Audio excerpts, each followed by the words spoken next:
If you're in the VA system, you're an employee and you hurt a veteran, you're mistreating a veteran or your other employees, or you're not doing your job is no longer going to be needed at the VA. It's just not happening. And we're getting rid of people. So this idea that we were keeping our veterans in, we were overbooking, you're going to hear more about this. And I just ask you just to put pause, because we found basically where the VA was doing this, and we're going to be rolling this out. The Mission Act is back in full force. I've told every one of our hospitals to do whatever they can, that when a veteran has met the criteria and is ready for it, they get that and they can choose whatever they want to choose. I told them, you make the best VA you can. And if they want to choose the VA, thank God we got it. But if they want to take that choice that they have earned, then they can go into the community. One issue we do have, and this is sending out for those who may see it, I need my doctors in the community to deal with us a little bit better until I'm actually going to say this in a way that may sound differently. We're not ready in our VA with our computer system to handle documents coming in from the community. But they put that on hold, by the way. This is something which you'll learn about in the sense of the medical health records debacle, which is what it is. We've spent almost $8 billion, probably closer to $14 billion. We have 6 hospitals that are actually functioning, all on separate systems. Neither one of them are functioning real well. We went on hiatus for over 2.5 years. They said they were going to open up 4 maybe next year. I changed all that. I got our folks in the room, got Oracle in the room, and said, look, we got to do it. We're getting 13 next year, 20 plus in the next year, and we're starting the momentum to get down here. What that means to you, it sounds a lot of gobbledygook. I get it.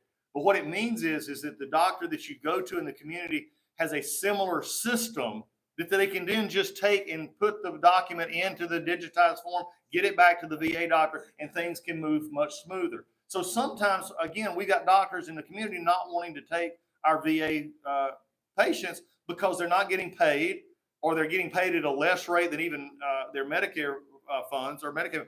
This is something that's a real issue. So we're digging into it, but we've got to have that on all areas if you want it to be a part. And I'm going to get a plug in. I know that the senator had worked with this, and I know you have as well. I'm also very much looking at our veteran treatments court across the country and including everyone to do this. We haven't had it in a long time in Georgia. I've been an advocate of it. I've worked with them in Georgia and across the country, and especially, and I'm glad to see you talk about federal court as well. We're not being treated. A veteran treatments court is not a special get out of jail free for a veteran, but it's actually a court that actually can take and deal with a veteran situation in ways that a normal court may not. And I know the senator has a great deal, and I have a lot of respect for what she's done in our criminal justice reform. We cannot continue in our country, and I don't have the time. We're going to answer this question later. Mental health and criminal justice reform have got to happen. And it's not just a VA issue, it's a societal-wide issue. So yes, community care is where we're at. And I wanted to give you all that understanding. So because sometimes everybody just thinks, well, I'll just go to the community to be better. You do realize that at most of your hospitals, there are some things the VA is quicker at than the community, and then there's some things the community is quicker at. We've got to be willing to let our folks choose where they want to go. And I just have a belief that if I'm doing what I'm supposed to be doing at the VA, then some people will choose to wait an extra 2 or 3 days to get to the VA because they want the care at the VA if it's the top-notch care they're getting. So with that, I give it to Senator.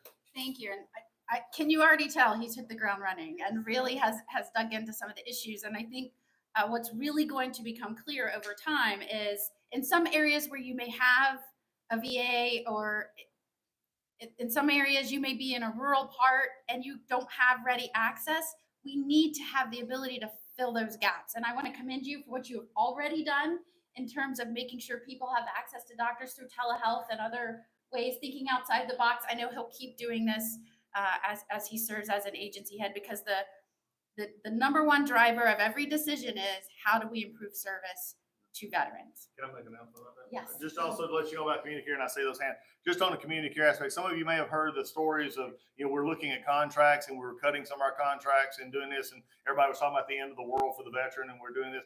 We just transferred over $360 million that was in contracts for PowerPoints, meeting notes, watering plants, stuff like that. We took $360 million, transferred that into community care just in the last 2 weeks. That's my commitment to community care.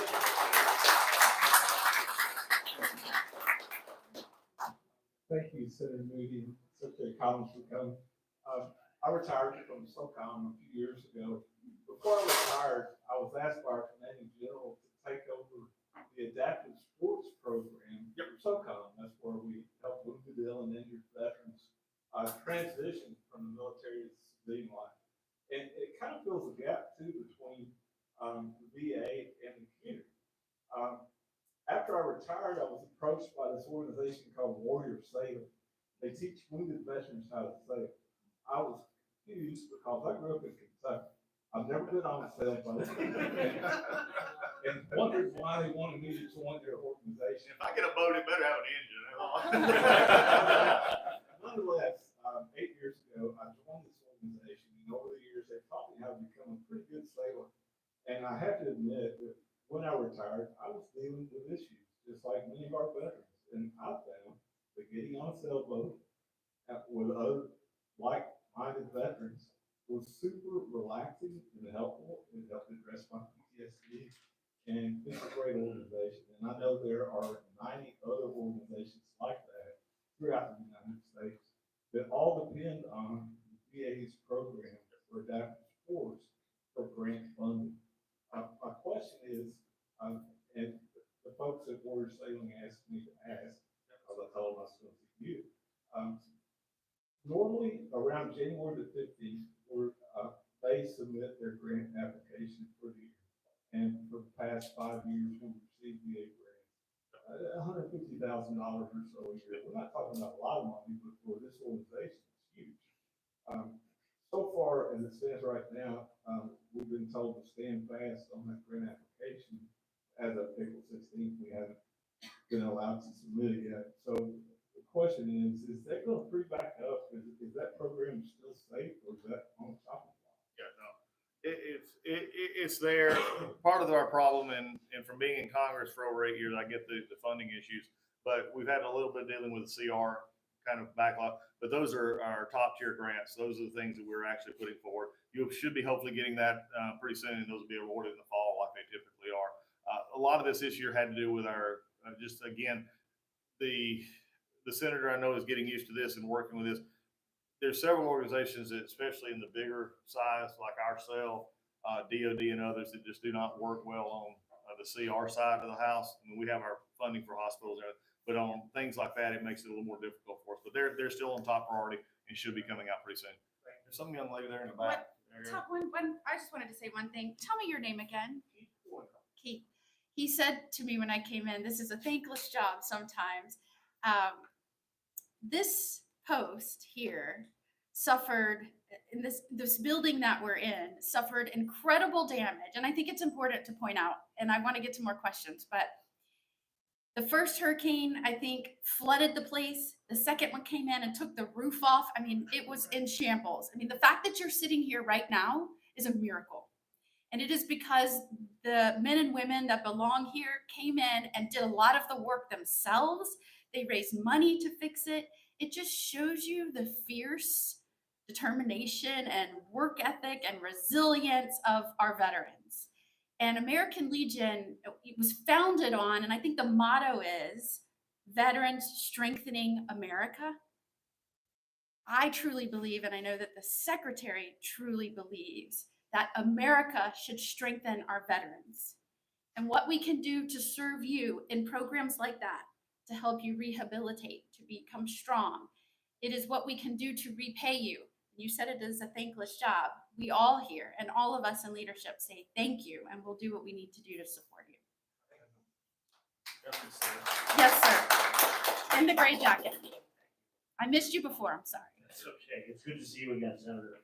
And welcome, Mr. Secretary. The Colonel talked about town hall yesterday with our local congresswoman who I ran against, but that's for another discussion time, the details of that election.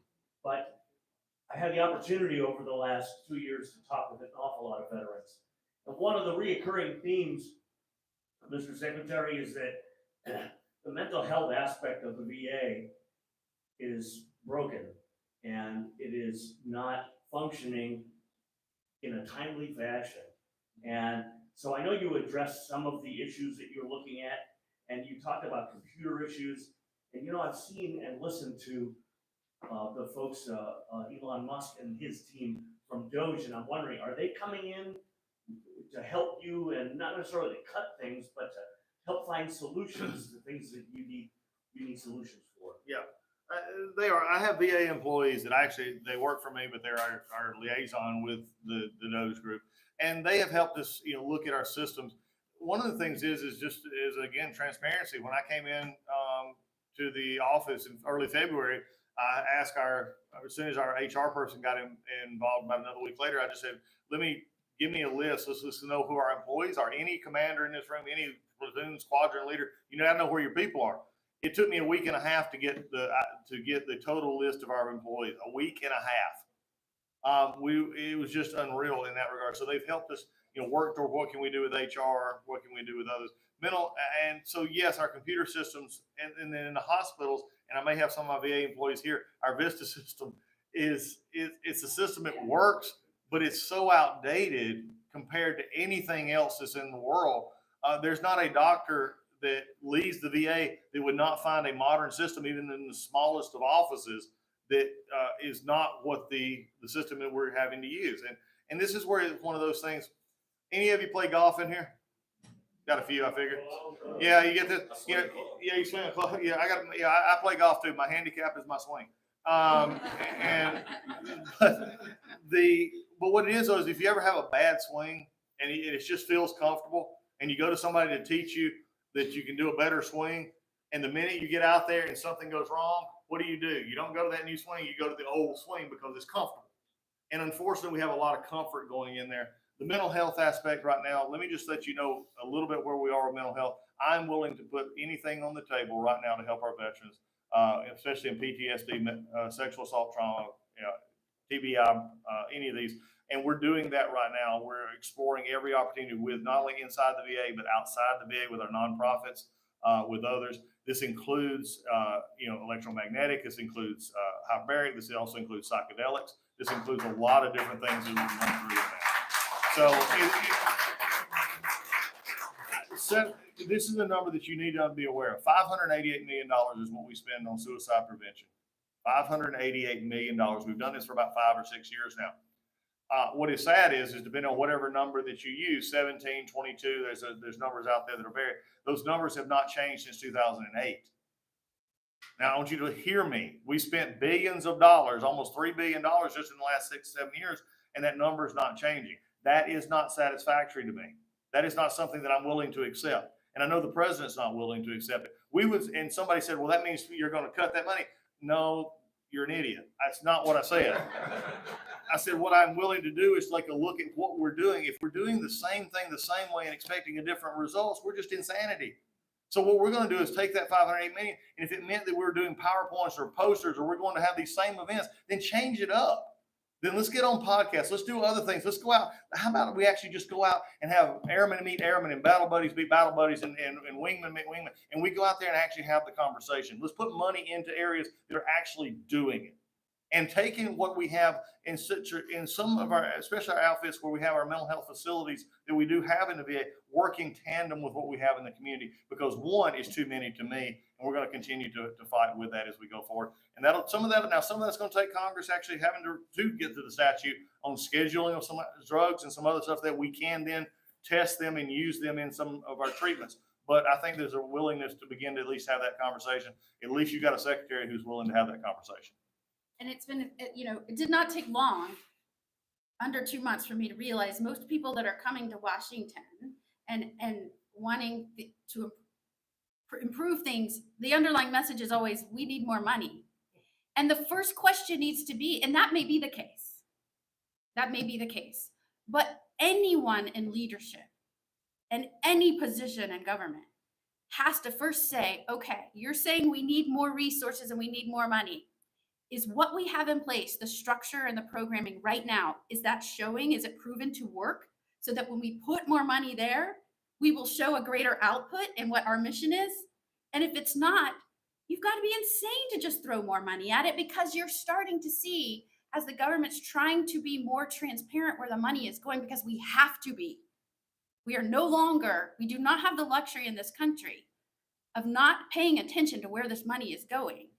If you don't have a leader in place saying, is it working now before I throw more money at it? They should not be in leadership. That's right. Yes, sir. They're going to start faulting me for always looking over here. I was actually pointing to the gentleman behind you. But y'all can fight it out. Hello. Yes, sir. I'm sorry, I apologize. You're aware of third party? Our third party vendors, yes. Yes. Optum down here, yeah. Are we going to do anything about it? Yes, we are.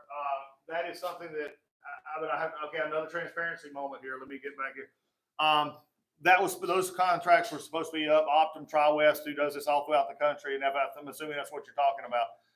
That contract was supposed to be up this year for renegotiation. Unfortunately, my predecessor and them did not do the paperwork in the fall to prepare it for contract for this year. So I had to, about a week after I got there, I had to alert the Hill that we had to extend that contract.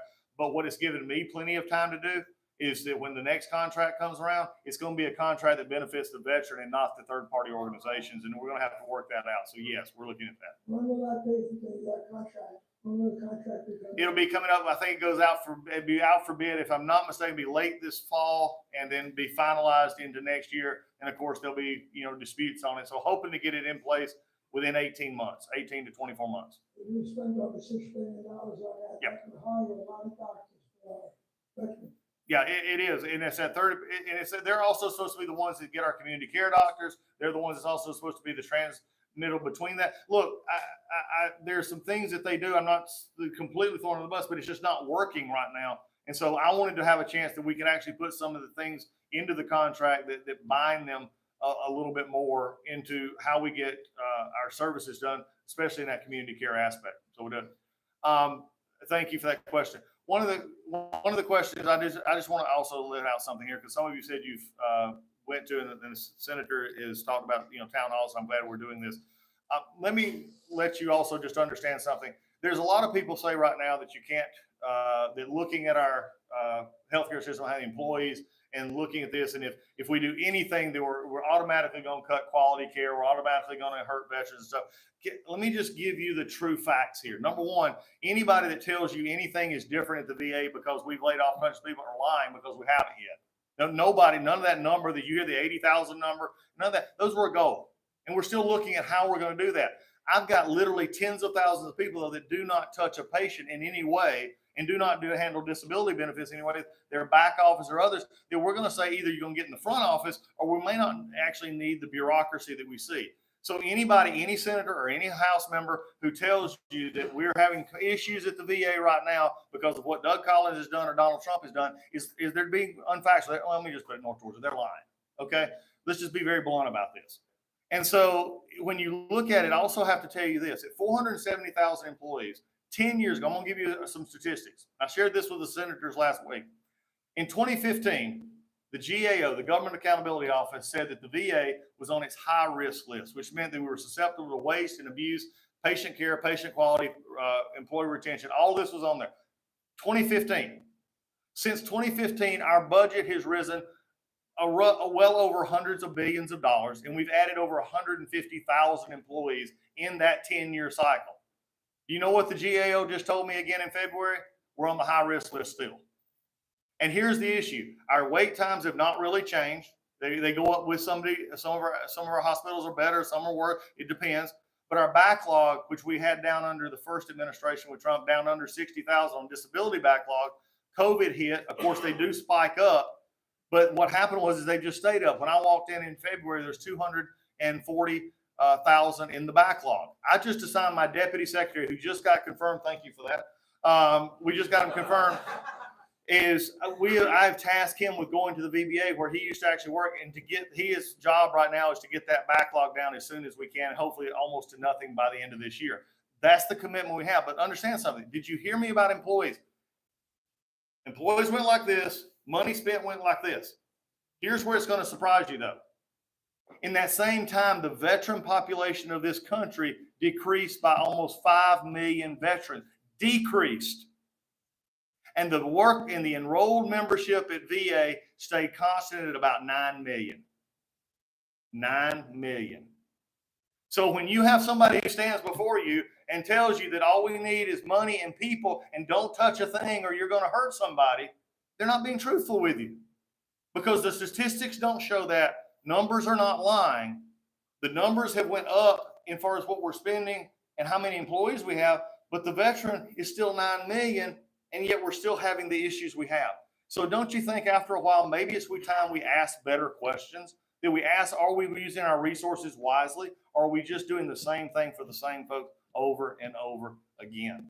That's something I'm not going to tolerate. I know the senator's not going to tolerate. I'm so proud that she is there. She has done great work, and she is getting into the system pretty good. She's also learned that most groups up there come with you with a problem that they really don't want you to solve. Because if you solve their problem, they don't have a job. Guess what? I'm trying to work myself into where the VA is no longer anybody's problem, but it's your benefit. It's something you've earned, and that's the way we're going to do it as we go forward. Thank y'all so much.